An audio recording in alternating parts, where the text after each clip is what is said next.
संघ लोक सेवा आयोग की सिविल सेवा परीक्षा कठिन परिश्रम मांगती है।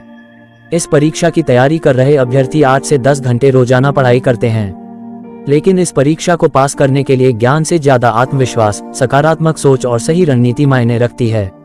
इस परीक्षा में सफल वही होता है जिसमें कुछ खास बात होती है।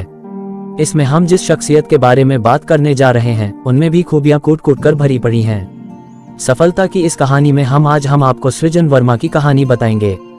आइए जानते हैं उन्होंने कैसे अपनी कड़ी मेहनत और लगन की बदौलत देश की सबसे कठिन परीक्षाओं में से एक यूपीएससी परीक्षा में सफलता हासिल कर ली। सृजन वर्मा मूल रूप से संगम नगरी प्रयागराज के रहने वाले हैं। उनके पिता का नाम नीरज वर्मा है, जो उत्तर मध्य रेलवे मंडल विद्युत अभियंता के पद से रिटायर्ड हैं, जबकि मां Anupama Kidwai memorial girls inter college Himmatganj में शिक्षिका के पद पर कार्यरत हैं। उनकी एक बड़ी बहन भी है जिसका नाम अरुणी है।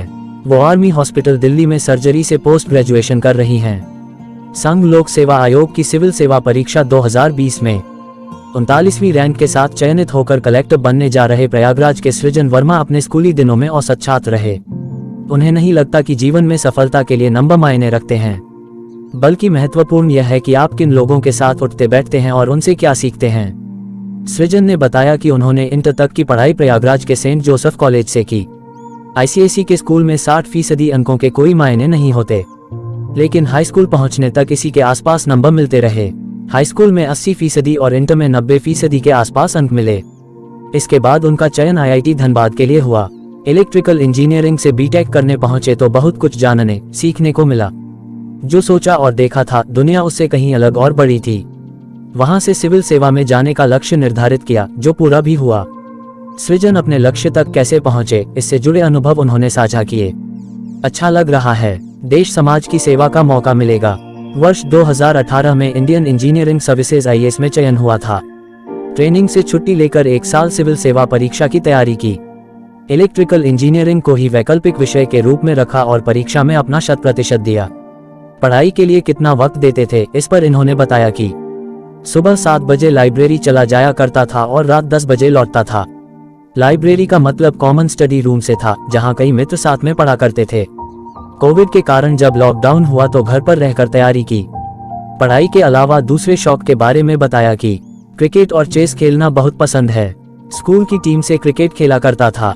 सचिन तेंदुलकर मेरे हीरो हैं। ये भी सोचा करता था कि नौकरी मिलने के बाद प्रोफेशनल तौर पर चेस खेलूंगा।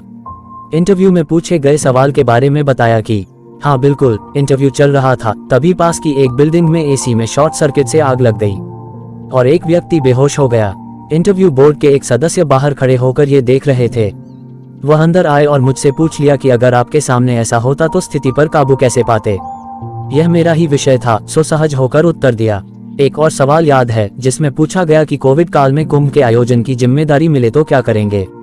कोविड काल में परीक्षा की तैयारी कितनी चुनौतीपूर्ण, इस बात पर इन्होंने कहा कि कोविड काल में तैयारी करना थोड़ा मुश्किल था। लोग घरों में कैद हो गए थे, लेकिन संघ लोक सेवा आयोग ने काफी समय दिया। परिस्थितियां थोड़ी सामान्य हुई तो परीक्षा कराई गई। तैयारी के लिए कोचिंग कितनी जरूरी है, इस पर इन्होंने कहा अगर आपके पास कोई ऐसा मार्गदर्शक है जो सही और गलत के बीच फर्क बता सके तो कोचिंग की जरूरत नहीं। अगर मार्गदर्शक नहीं है तो कोचिंग की जरूरत पड़ेगी। कोई ना कोई तो ऐसा होना ही चाहिए जो बता सके कि क्या पढ़ना है, क्या नहीं पढ़ना है और कितना पढ़ना है। इन सब के अलावा अगर आपको अपने ऊपर खुद भी विश्वास है कि अपनी मेहनत और लगन से आप इस लक्ष्य को प्राप्त कर सकते हैं तो जरूर प्राप्त करेंगे। तो दोस्तों, ये कहानी कैसी लगी कमेंट बॉक्स पर जरूर बताएं, तथा ऐसी ही और अपडेट पाने के लिए चैनल को सब्सक्राइब करें और प्रमोट करें।